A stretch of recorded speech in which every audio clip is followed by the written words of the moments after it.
terms of their economic lives, I wish that these prayers tonight will hear us, O Lord. Maraming salamat po. Thank you, take care, and God bless us all. Salamat po, sir. Thank you. Nilipitin na naman ng may-ari. Okay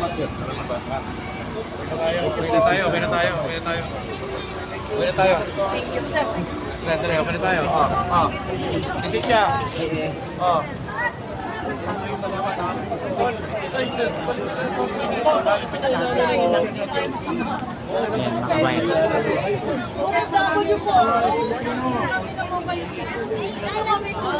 Pinapaalis na kami dito sa EDSA.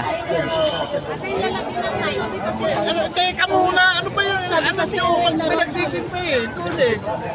Nagsisimba. Saan kayo dadaanin ni Peter po, di ba niya? Yun yung ano yung usapan kagabi eh. Kasi inikipis na lang kami, hindi naman kami magnanakaw. Magkali lang magnanakaw.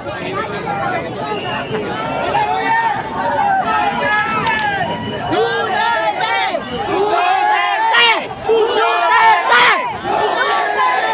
Duterte! Duterte! Duterte!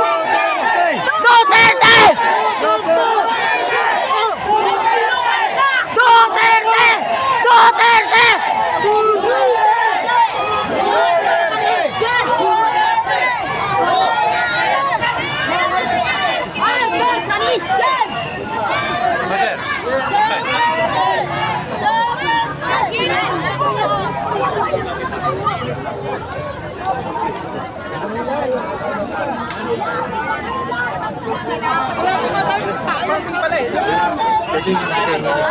Ayun, marshalo na, mga kabayan.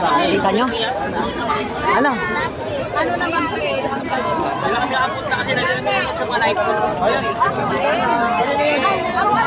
Sila na nandun.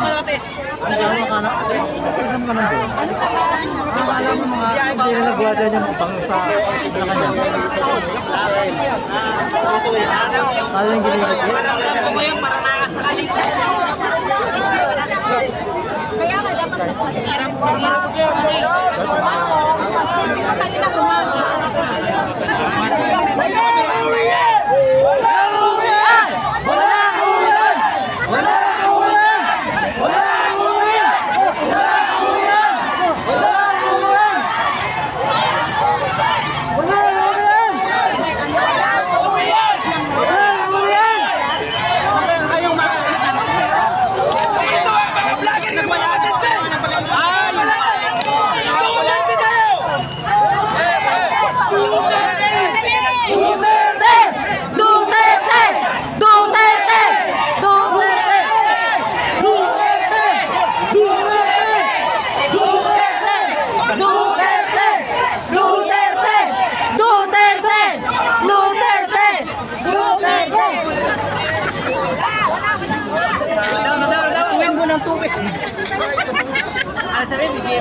Kasi nakita ko kanina rin, pinapaalis ko mga kami.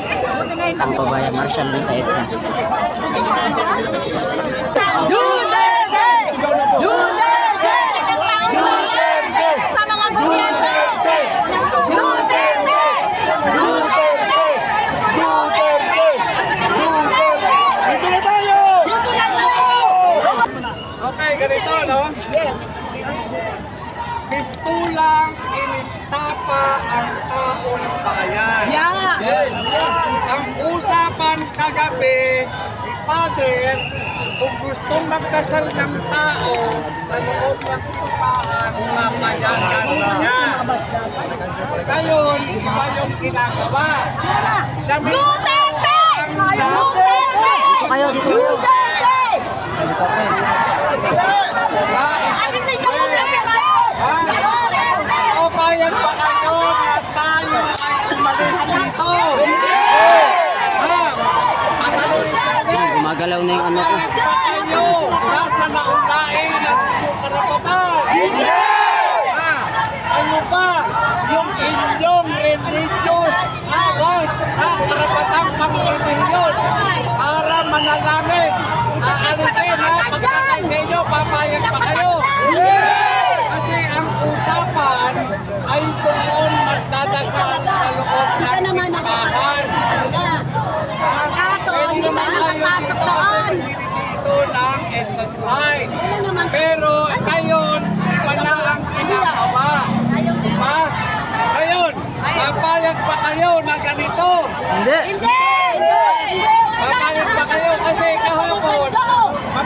nagharap kami. Ang sabi pa niya, kung gusto nyo bukas. Gusto nyo bukas. Dito, sa Sikar, pwede naman kayo pumasok. Ilang.